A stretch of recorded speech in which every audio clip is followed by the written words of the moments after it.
Okay, so it's 5:01 and we're going to start. 5:01 Israel time. So good evening, everyone. Good morning to some of you. Good night to others.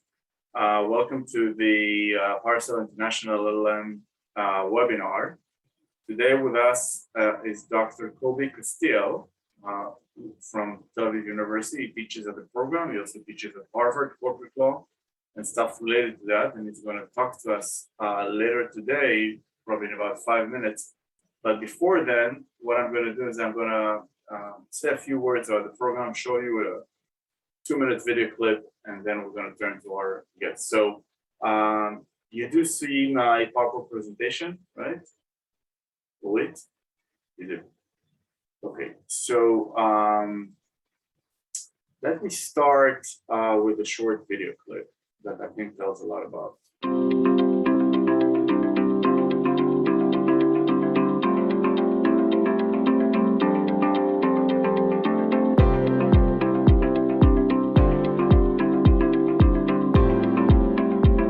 I knew I wanted to do an international LL.M, and I started to look around at some of the programs, and immediately the strong focus on international business transactions at Tel Aviv jumped out at me.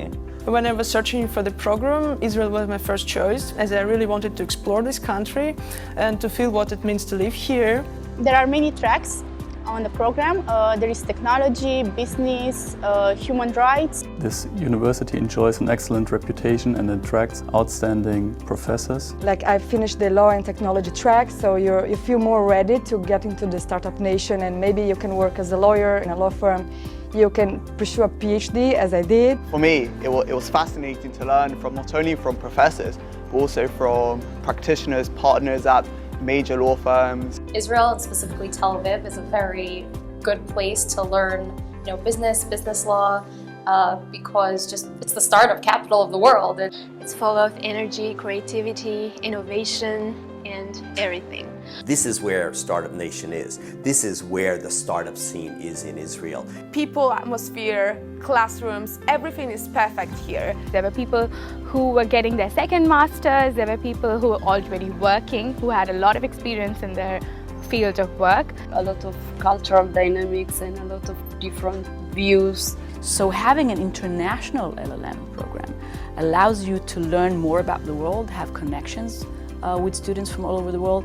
There was such an academic level that I've never seen before in any other academic institutions that I've studied. You get to study not only from established professors in the law faculty, but also from practitioners and activists who are immersed in social issues that sit at the heart of Israeli society.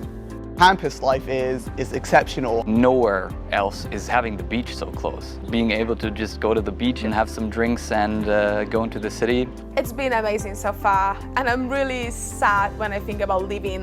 Your Mediterranean gateway to global excellence. Here you will learn with the best students in the world, from the best professors in the world, in one of the best cities in the world. Join us. The program offers a unique opportunity to combine the studies of doctrine, theory, and practice in a country which is one of the most interesting places to study human rights, and in a country which is full of innovation and technology.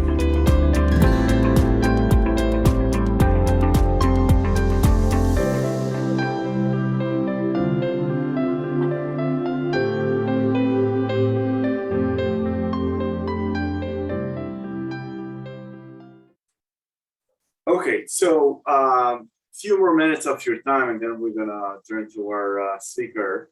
Tel Aviv is a pretty large university. We have around 30,000 students.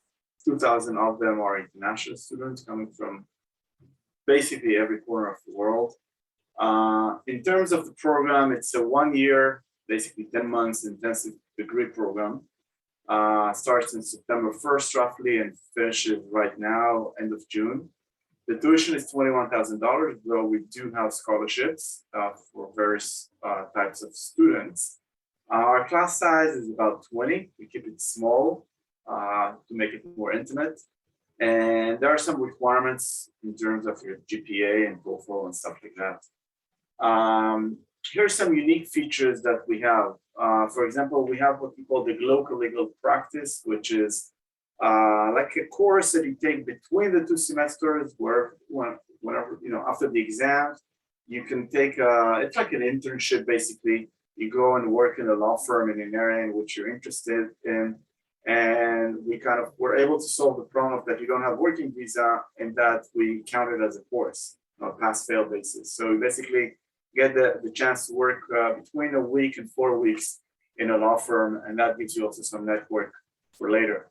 If you're interested in writing a thesis, you can stay another year and do that. We've had students do that and staying also for a PhD. We have all sorts of field excursions and all sorts of fellowships. In terms of the tracks that we have a general track, and as you saw in the movie, we have law technology, international law and human rights, and business law. In terms of courses, we have 50 visitors coming every year to Tel Aviv University, so there are a lot of courses offered in all three tracks. It wouldn't be a problem to find courses that you like. In fact, we usually have the opposite problem. Students are interested in registering to too many courses because the selection is so wide. As I said before, we have trips, a lot of social activities, both at the program level, but also at the university level, because we have 2,000 international students. There's an international office, and they're very active in lighting up your social life here. What else? This is a photo of the dorms. There are dorms on campus. You can wake up 5 minutes before class and still make it on time. If you live in the dorm, you'll meet lots of students like you, same age, same interests, and a lot of social activities. That's all for today. On my part, you can scan the barcode, or you can copy the link, or you can ask questions in the chat, and we'll answer you. Registration is almost over. We have another month, but you can still sneak in if you act fast. So you're welcome to contact us with any questions. And now, I'm very glad to turn to our speaker today, Dr. Kobi Kastiel. Kobi is a faculty at Tel Aviv University, but he also teaches at Harvard Law School. His areas of research have to do with corporate law and even equality in the corporate law world, and a lot of stuff related to that. Kobi, thank you so much for talking to us today, and the floor is yours. You have about 20, 25 minutes, and then we'll open it up for questions, although I'm not so sure that in this webinar, students can ask questions, but we'll see. Okay, great. Thank you very much, Ronen. I'm delighted to be here. I also enjoyed the movie very much. I recognize few of the students at the movie were my students, so it was nice to see. I forgot to say that Kobi taught in this program this past year, and it was very successful. Thanks for reminding me. Yeah. Yeah, and also I'm teaching actually. In the past 3 years, I've been teaching a concentrated class with Professor Ed Rock from NYU, which was also open to international students, and some of them actually joined this class. It's a very interesting class for those who are interested in corporate law. So Ronen, let me just share my screen. Yeah, let me stop share. Okay. Hang on a second.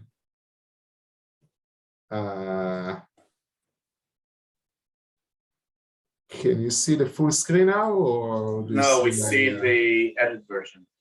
Okay, so let me. Yeah, now we now we see the notes version. I try to swap it in a second.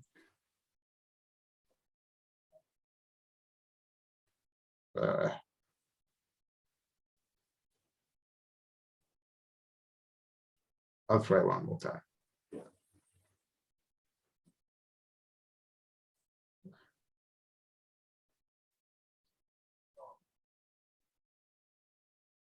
Kobi, when you share your screen, if you just share not your screen, but if you click your presentation, and then once it opens up, go into presentation mode and then right click, and then you can show presenter notes that way that nobody else can see it, just yourself. Yeah. Oh yeah, I see. Let me try one more time.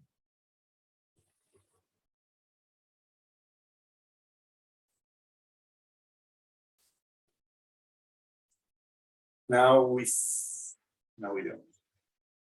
No, it should be.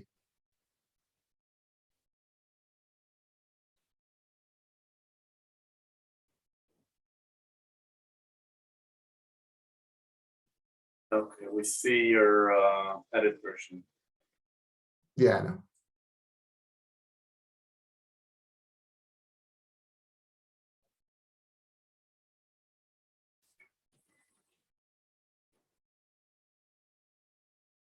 There seems to be some delay. Okay. I think it's okay. For some reason, I tried to swap it. Okay, that should work now. Okay. Yeah, perfect. Okay, great. So I apologize for the technical issues, but we can finally start. So I'm delighted to be here. We have a very interesting corporate law group at Tel Aviv University with various scholars that received their education in the US and other places around the world.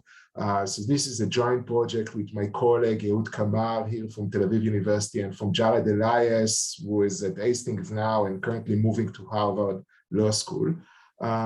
It's a project about the rise of bankruptcy director, and in general, to those of you who are not familiar with corporate law, so basically independent directors are very important figure in corporate law, right? They are in charge of supervising management, of supervising conflicted transactions. They have a lot of responsibilities. They play an important role. Now, in the literature, there are competing views about these independent directors, right? There is one camp who is basically saying those independent directors, they suffer from structural bias, especially in companies with a controlling shareholder. Why? Because they are appointed by this controlling shareholder, and they would like to please the controller because they'd like to be renominated in the future years. So that's one type of argument. People are saying that also they are suffering from informational bias, and they are dependent on management to get all the information that help them to fulfill their role. So they are skeptical about this institution, about the fact that judges are heavily relying on independent directors. So that's one camp. The second camp, on the other end, says that the system more or less works well. Why? Because those people have the reputation on the line, right? If they are behaving in a problematic manner, if they are too differential to management, at the end of the day, they suffer reputational sanction, and they care about their reputation, especially at this stage of their career. So at the end of the day, it works more or less well. That's the other camp. Now, anyway, there are very limited empirical evidence on exactly how these directors behave, right? And whether they can fulfill their monitoring role. And that project really enters into this important empirical debate and try to provide some interesting evidence on it.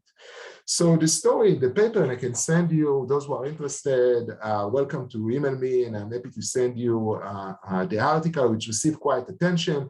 But the article really starts with two interesting case studies. That's something that we do when we want to study a phenomena and understand what's going on. So it started with two important bankruptcy cases of Nine West and Neiman Marcus. Those are two retail companies.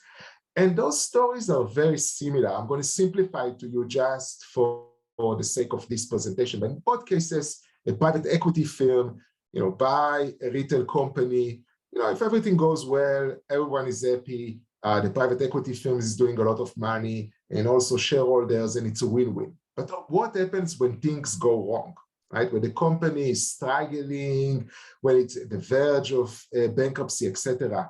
In those situations, the private equity firms try to save some of their investments. So they are basically involved in all sorts of manipulation, trying to save some of the assets. So they engage in fraudulent conveyance. They are selling, for instance, the crown jewel, the most important lucrative assets to companies, private companies held by the private equity. They distribute massive amount of dividends. So basically they strip the companies from its major assets or from a capital or the cushion that it's available to the creditors, right? And in those type of situations, when the company is at the verge of bankruptcy, and I just describe you what's going on. Usually, the creditors of the companies are very angry about what's going on. They are frustrated, and they are basically threatening to file lawsuits against the management of the companies. Now, in this complicated game, the management of the company, the board of directors, anticipate these moves, and at the verge of the bankruptcy, they are doing the following trick. They are nominated 2 or 3 independent directors to the management of the companies. And they provide these independent directors with basically the authority to look into potential claims against the management of the company, against the private equity buyers, the controlling shareholder of the company, is those who basically led the company prior or until the bankruptcy. And so those independent directors are looking at those claims. Usually they produce a very long report, and they reach some sort of settlements that they are submitting to the court. Now, in those type of situations, like the example of Neiman Marcus that I just presented you, so we have the creditors, imagine, we have the creditors on the line saying we have cause of action, writing about $1 billion. So a lot of money is at stake. We have our independent committee of unsecured creditors that we establish, and this is by law, that Chapter 11, the law that regulates bankruptcy in the US, allow them to establish those committees. So we have this committee that we are able to establish by law. And we'd like to investigate those claims. Those claims are really substantial. But then the company, on the other side, said not too fast. We have already appointed those independent directors. They already investigated the claim. They spend a lot of money on researching what's going on. They reached to a conclusion that we have to settle this claim for $472 million. And, you know, the company is bleeding. Time is of the essence. We are with our back against the wall. We don't have time to conduct a new investigation by those unsecured creditors. So let's just approve the settlements. And we see the differences here between the claims are really of large magnitude. And in this specific case of Neiman Marcus, at the end of the day, we understand in retrospective that the creditors' claims, the one who say that basically there was a fraudulent transfer of about $1 billion, were very conservative, because at the end of the day, the assets of the companies were sold as part of the bankruptcy process for about $2 billion. So it was really a conservative claim. So the independent directors are coming to the court, said we investigated, we have produced this report, and the settlement, we suggest the settlement for $172 million, right? So that's the scenario that we are seeing in these 2 high-profile cases. And obviously, the lawyers of those unsecured creditors, right, are frustrated. Right? They are saying these bankruptcy directors, these independent directors, are effectively going to sell out our clients, the unsecured creditors, those, you know, who lend money to the company, and they are feeling that there is some sort of maneuver here, right? Some sort of a move that basically prevent them from standing on the right according to the bankruptcy code in the US. Now you can say those are just you know, 2 bad apples. Those are just 2 outliers, extreme scenarios where you know, management of the company, the private equity, managed to gain the system. So to understand what's going on, this is what we usually do in empirical studies. So we try to look, we try to look for large-scale data. We try to look at a large number of cases that involve bankruptcy in the US during a 15-year period. We had a sample of over 2,600 directors. We look at the board history. We look at the history of those directors. And we collected a lot of data from those bankruptcy cases. We had 454 bankruptcy cases. So we collected a lot of data on those cases. And we try to see what's going on there, in what cases they appoint those type of independent directors, so-called independent directors, and what exactly these independent directors did in those specific situations. So this is just give you an example as to how we collected the data, right? There are very long documents that are submitted to the court, to a bankruptcy court. And in those documents, the report whether they appointed independent director to investigate claims against companies insiders. So we hand collected the data about those independent directors, their names, and what exactly they do in those cases. And here's an example as to how we collected the data. So the most important thing, as you can see in the table, we document a very stark rise in the use of independent directors. So if you look at 2004, only 4% of the bankruptcy cases had an independent director, a Chapter 11 independent director. And nowadays, in 2019, about half of the cases, so every other case, has this type of dynamic that I just showed you. So those bankruptcy directors became really common. The next thing we did, we tried to see whether this type of directors has specific characteristics, right?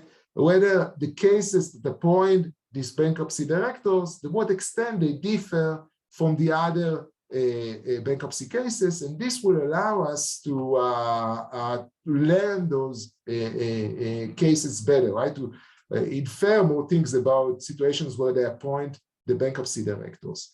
So overall, we find that the size of the firms are more or less similar, but what happens is that a firm with bankruptcy directors are more likely to have a private equity sponsor, right? And this is in line with the stories that I did show you in the beginning. And it's not surprising because private equity are more aggressive, they're taking more risk, they're doing those leverage buyout acquisitions that I just explained as in the cases of Neiman Marcus, and they have more things to lose when things go wrong. So we see more private equity, we see more controlling shareholders. We see two prominent law firms in the US that specialize in bankruptcy. They are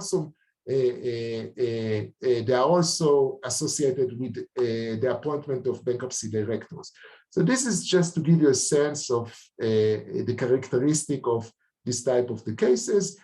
These bankruptcy directors are expert in these fields. There is no doubt here. Those are not just random people from the street that were elected to the board of directors. They are expert in the bankruptcy field.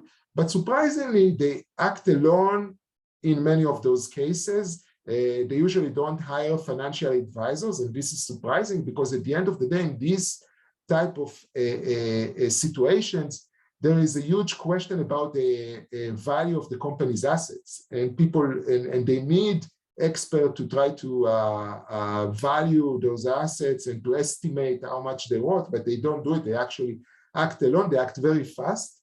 And at the end of the day, when we look exactly at what they do in these type of situations, we see that they have two major roles, right? One is more neutral, which is to help in the bankruptcy proceeding, to evaluate different restructuring proposals, and one that is more problematic. And it's more problematic because they are hired by the controlling shareholder or by the management of the company to investigate claims against the management, right? They have the authority to investigate claims against the people who appointed them to the board at the eve of the bankruptcy. So that's what makes their role relatively problematic, at least on its face, and we'll get to that. Another interesting thing that we discovered when we conducted our research is that it's a very closely knit there is a very closely knit environment here. There are a small number of repeat players that play this role as bankruptcy directors. So for instance, 8 directors were appointed to more than 1/3 of the cases in our sample where there was an appointment of a bankruptcy director.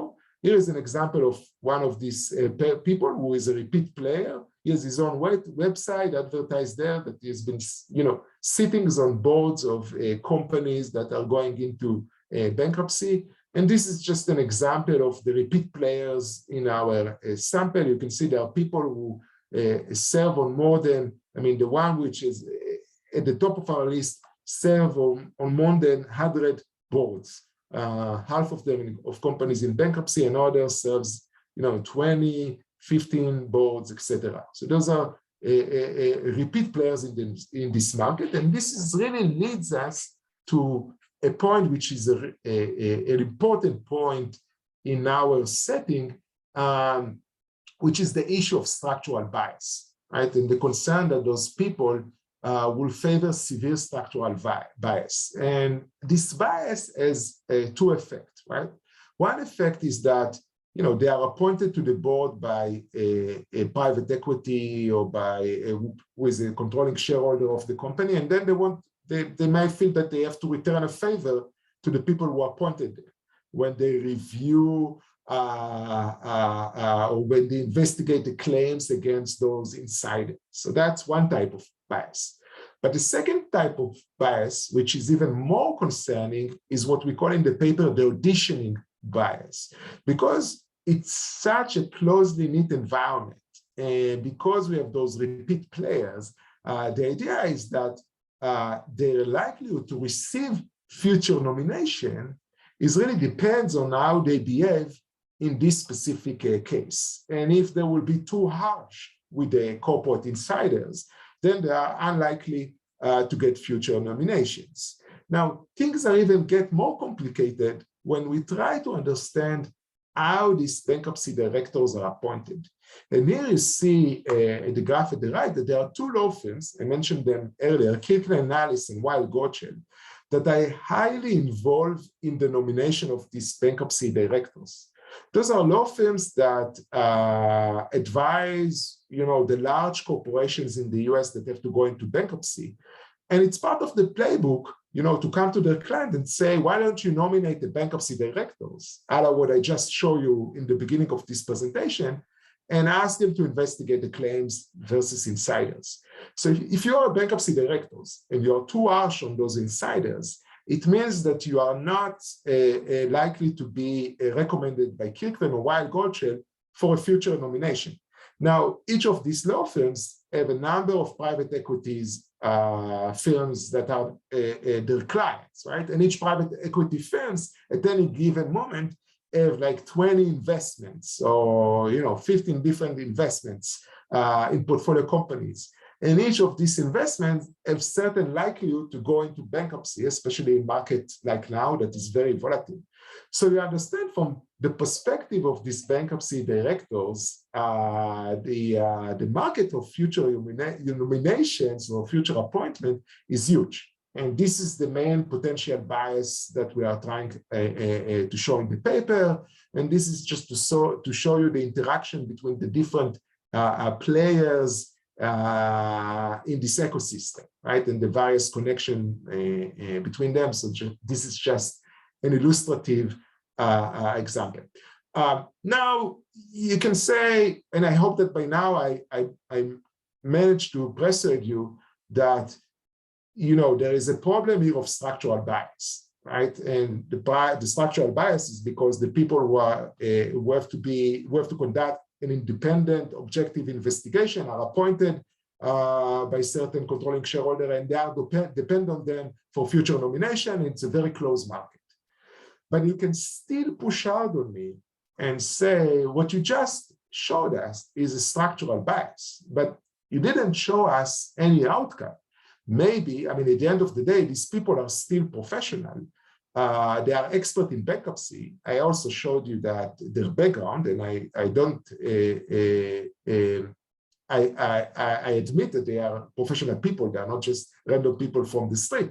So maybe because they are expert and they are professional and they are the best in their fields, maybe at the end of the day, their appointment is not a negative thing, right? Because we have here, the potential of structural bias, but on the other end, we had the fact that they are professional.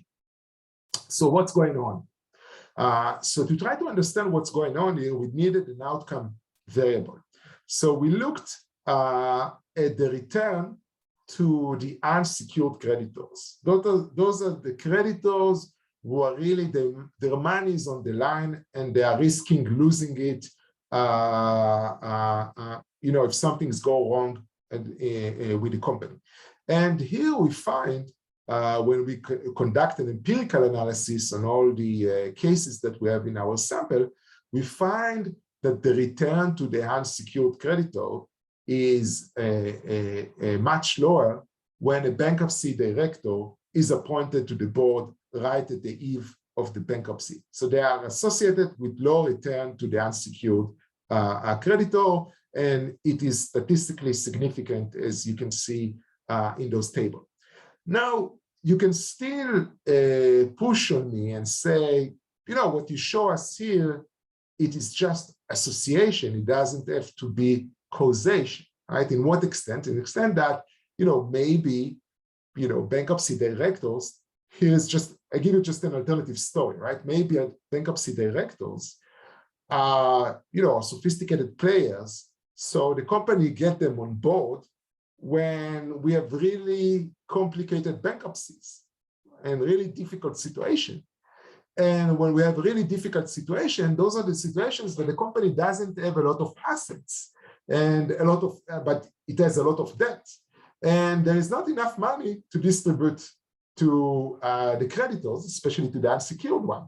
So what you observe in the data doesn't have to do anything with the way the bankruptcy directors behave, but rather with the fact that they are appointed to a specific type of cases, the most difficult cases with where the company doesn't have a lot of money to return to creditors.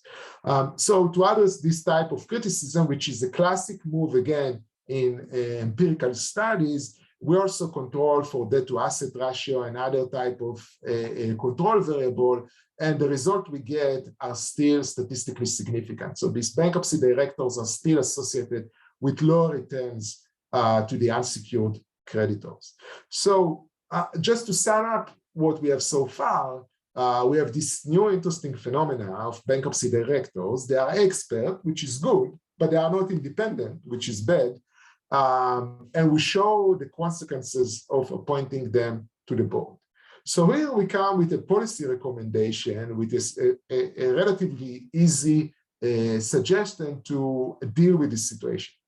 We are basically saying that bankruptcy court should treat these directors independent only if the overwhelming majority of the creditors whose claims are at risk in the bankruptcy proceeding in Chapter 11 support their nomination, right? If the vast majority of the creditors support their nomination, then it's fine. We can look at them as independent experts. But if they don't do so, if they don't support, then we cannot trust them to be independent expert who investigate the claims. They are expert on behalf. They are expert on behalf of management, and that's why we have to allow the unsecured creditors to conduct their own investigation and prosecute those claims according to the bankruptcy code in the US. So this is the type of recommendation that we gave. We also think that when we conducted our experiment, it was very difficult for us to collect information on those directors. So we think that there is more disclosure is needed here of conflicts, etc. So that's where we ended the paper, and we published it online. We put it on SSRN. It was publicly available. It caught the attention of the media. It was in the Wall Street Journal, an article on it, Financial Times, New York Times. It was covered everywhere because of the story that I just mentioned to you.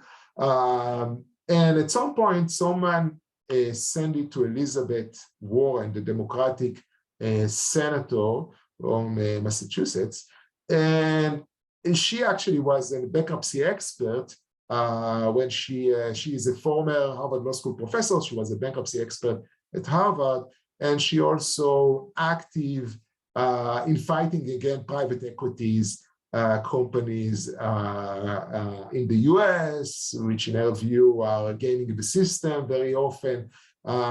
So she liked the paper very much, and then she came with a proposal to amend their Fixing Wall Street Act, in which she called to eliminate, she called them, I mean, we call them in the paper bankruptcy director, it's a more neutral name. She called to eliminate what she finds as shame independent directors. She basically called, she's calling to stop this practice. And she proposed an amendment to her bill as to how this can be done, which is more or less in line with what we are suggesting, but more extreme because she's politicians.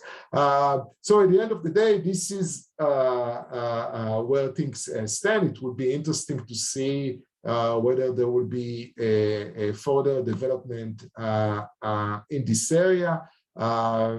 So just to conclude, in this paper, we provide a new data showing a new phenomena, the rise of bankruptcy directors. We're becoming a major player in bankruptcy proceeding, in Chapter 11, in all the big bankruptcies in the US. We explain why this practice is deeply problematic. We explain that we recommend that bankruptcy judges should treat these bankruptcy directors independent only if they receive the support of creditors. And we explain why it's not just enough to disclose this conflict of these directors, but there has to be some more active steps similar to our proposed solution. I also show you the reaction to this paper just shortly after it was published. So thank you very much for listening, and I'm delighted to share more information. Great, thank you so much, Kobi, for your interesting talk. I maybe to warm up the audience, David from Tel Aviv, can people here ask questions, or is it a closed? No, yes, of course they can unmute themselves. Okay, so if you're interested in asking a question, just raise your virtual hand and I'll call on you, or you can put it on the chat box and ask a question there. And to warm things up, I'll start with a question, Kobi. The problem that you have discovered is, I think, a specific case of a more general problem that is well known, has to do with agency costs. Sometimes we see it between management and the shareholders, and there are sometimes we have similar solutions that the majority of the minority has to approve. So basically, it's a problem of externalities when the management external costs either on the shareholders or in this case on the creditors. And my question is, to what extent what you have discovered in that sense is unique, at least from a theoretical perspective? I don't have any doubts that from a practical perspective, you discovered something very new that no one was aware of. But if we kind of zoom out for a second and look at it from a theoretical perspective, is it not just yet another case of externality of management on other groups in the corporation that are just outside of the decision makers, and therefore costs could be externalized to them? Right. You're absolutely right that from theoretical, I think the way we look at the paper is that there is, and was our starting point. I think from theoretical perspective, we have some sort of intuition. It's very difficult to examine those intuitions and provide evidence on them. So I think in the context of independent directors, the debate is whether we should really trust on those players, and courts actually in the US are very differential to those independent directors. They try to trust them. Now, if you ask yourself, what's the explanation? Though usually they say we rely on their reputation. We understand that they are tempted by getting additional nominations and things like that, but also we rely on their reputation to do the right things when they have to do that. We rely on the ecosystem, we rely on the lawyers that advise them. So I think there is, from a theoretical perspective, there is a strong debate as to what's going on. It's very tough to find the right setting to examine it empirically and to provide empirical evidence. I think one work that what we are doing in this paper is try to provide empirical evidence to those who are in the camp that concerns from over-reliance on independent directors. So that's one piece of it. The second piece of the paper is to show how practices that were in corporate law immigrated or were transplanted to the bankruptcy law and they use the technique there. And I think it's interesting to me here because it shed light on the importance role of the lawyers. If you are asking who is engineering everything behind it, those are the lawyers in the big law. So I think it's also important. I mean, there is a famous piece by John Coates from Harvard as well that asks, why we see certain practices. He says, blame the lawyers. So I think it's another classic issue of blame the lawyers. So lawyers are contagious. What I like about this project is that it integrates theory, empirical research, and policy implications and politics. So it's kind of everything together. And in that sense, I think it fits the program's vision, theory, practice, and data. Are there any questions here, or can I go on and ask more? Let's see. Okay, I don't see any questions on the chat. Is there anyone who is interested to ask a question? You may raise your virtual hand. If not, Kobi, I will ask you. Obviously, this is a very important project that already got lots of attention from politicians and the business sector. How likely do you think is it that countries in Europe, the United States, will fix this loophole? It's a good question. So if I look at, again, I'm not an expert to American politics, but if I look at the initiative of Elizabeth Warren, how likely it's going to pass? I don't think so. I think she's just testing the water and try to see how people are going to react to it. I mean, are they going to eliminate this practice by regulation? I'm skeptical, but I think what we like to see, and it's already happened, we'd like to draw the attention of judges to this phenomena. And actually, this paper was actually it's just recently been cited by one of the Delaware judges in a case that has some similarity because it dealt with repeat players, which is another phenomena that so repeat players in the context of venture capital and things like that. So so refer to this paper and the problematic and the structural bias. So I think that's what we are aiming to achieve. So court will be more reluctant to really automatically rely on the reports of those bankruptcy experts because they see evidence that may seem persuasive to them. So I think there we have more chances. So in Europe, again, it really depends on the role of independent directors and to what extent judges defer to their judgment. So I think that's where we think we can have a change in the relatively short term. And if courts do what you hope them to do, how do you think the market, also the legal market, will react? Do you think lawyers will maybe change the terms in the company's foundational document? So what do you think will be the reaction of both the market and the legal market to this reaction of courts in Delaware that you anticipate? Right. So I think there are two possible reactions, right? First one is the one that we were hoping to achieve, is that they will try to get the support in advance before they will try to get the support of the unsecured creditors to the nomination of bankruptcy directors. And in that way, it will be easy for the courts to be more differential to this practice. The other option is that if they don't get the support, and the market don't get the support, so the court will just treat those experts as experts on behalf of management, experts that basically were hired by management and will give the relevant way to their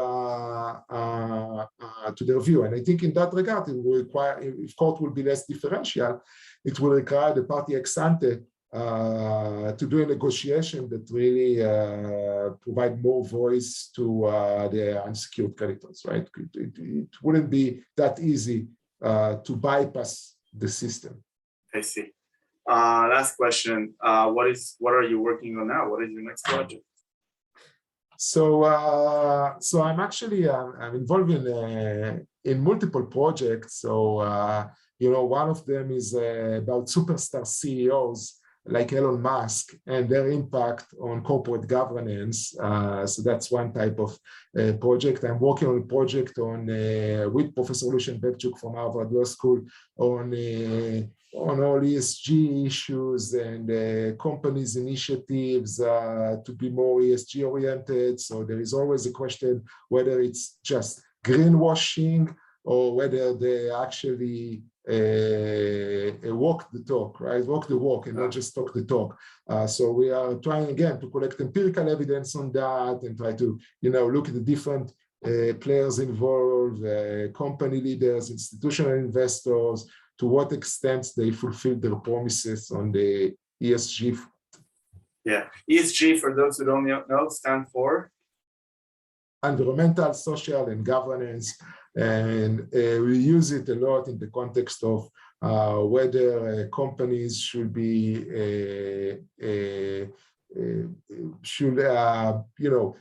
we use it mostly in the context of environment, climate change issues, social issues that policies, gender diversity, stuff like that. Gender diversity, exactly. And actually, there was recently a conference at Tel Aviv University about exactly that. And what's interesting is that we do have courses about corporate social responsibility. And what's nice about those courses is that you see students both from the business track, but also the human rights track, taking them together, and then you get a much more broader just viewpoints of students from totally different approaches to life. Students who take the business track and students take human rights track, you would think will never overlap in anything, but here in this interesting course about corporate social responsibility, they do meet and exchange ideas. Kobi, I would like to thank you so much for talking to us today. And I would like to thank David from Tenured International for organizing this. Thank you, Orit from Parasol for coordinating this webinar. And if you have any questions, you're welcome to look us up and email Orit. Orit is very responsive 24/7, basically, and she will answer all the questions. I see that we have a few types of scholarships. Thank you for your question. We have a merit-based scholarship. So basically, the merit-based scholarship is automatic. It's based on your GPA. So wherever in the world you studied, you send us your documents, and we have a Tenured International expert people that know how to translate your GPA at your institution to Tel Aviv GPA. And then once it has been transformed, if the GPA is between 80 and 82, you get this amount of scholarship. If it's between 82 and 88, maybe I'm wrong, it's on our website, you get a higher scholarship. If it's above 88, you get even a higher scholarship. So this is automatic. I think all the data is on our website. That's one type of scholarship. The other one is called need-based scholarship, and this is based on your personal situation. You have to apply for it. You have to disclose your finance, basically, and then the committee meets and see at what extent we can help you. Lastly, we have all sorts of regional scholarships. So we have special scholarships from students from Canada. We have special scholarships from students whose ancestors came from Russia or the former Soviet Union. We have special scholarships from students from Brazil. So we have all sorts of scholarships based on where you, obviously not for every country in the world, but for some regions. So that's the third type. So merit-based, automatic, based on the GPA, need-based, based on the personal situation, and then regional-based, which is based on where you are from. I hope that answers your question. The program is only in English. Of course, international students from all over the world, everything is taught in English. Yeah, I mean, there are courses in the university in Hebrew, in the law school in Hebrew, but I don't think anyone has ever taken them. So we have more than 50 courses in English every year. It's more than you can digest, believe me. All right, so if you go on our website, you'll see testimonials and videos of students from previous years. We have really, I think students from almost every country in the world has attended our program. But anyway, email us if you have any questions, and I'm looking forward to see you on around September 1st. Ori, do you remember when the school year begins? September 1st. September 1st. Okay, so hope to see you all there. Bye-bye, and Thank you again, Dr. Kobi Kastiel, for a very interesting talk.